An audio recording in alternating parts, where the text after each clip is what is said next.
Euro കപ്പിന്റെ pre quarter ചിത്രം ഇന്ന് വ്യക്തമാകും. സമ്പൂർണ്ണ വിജയം ലക്ഷ്യമിട്ട് ക്രിസ്ത്യാനോ റൊണാൾഡോയുടെ പോർച്ചുഗലും പ്രീ ക്വാർട്ടർ ഉറപ്പിക്കാൻ ബെൽജിയവുമെല്ലാം ഇന്നിറങ്ങുകയാണ്.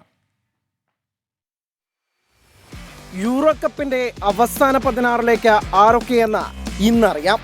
ഈ ഗ്രൂപ്പിലെ ബെൽജിയം, റുമേനിയ, സ്ലോവാക്യ, യുക്രൈൻ എന്നീ 4 ടീമുകൾക്കും ഒരുപോലെ പ്രീ ക്വാർട്ടർ സാധ്യത.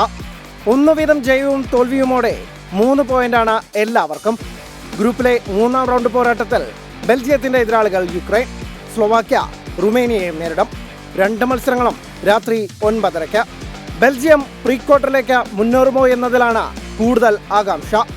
ഗ്രൂപ്പ് എഫിൽ സമ്പൂർണ്ണ ജയം ലക്ഷ്യമിട്ടിറങ്ങുന്ന പോർച്ചുഗലിന്റെ എതിരാളി ജോർജിയ. സൂപ്പർ താരം ക്രിസ്ത്യാനോ റൊണാൾഡോ ഇന്ന് ഗോൾ നേടുമെന്ന പ്രതീക്ഷയിലാണ് താരത്തിന്റെ ആരാധകർ. തുർക്കി, ചെക്ക് റിപ്പബ്ലിക് പോരാട്ടത്തിൽ ജയിക്കുന്നവരും പ്രീ ക്വാർട്ടറിലേക്ക് മുന്നേറും. മത്സരം സമനിലയിലായാലും നിലവിൽ 3 പോയിന്റുള്ള തുർക്കിക്ക് അവസാന 16-ൽ ഇടമുറപ്പിക്കാം. ഈ 2 മത്സരങ്ങളും രാത്രി 12:30. Sports desk 24.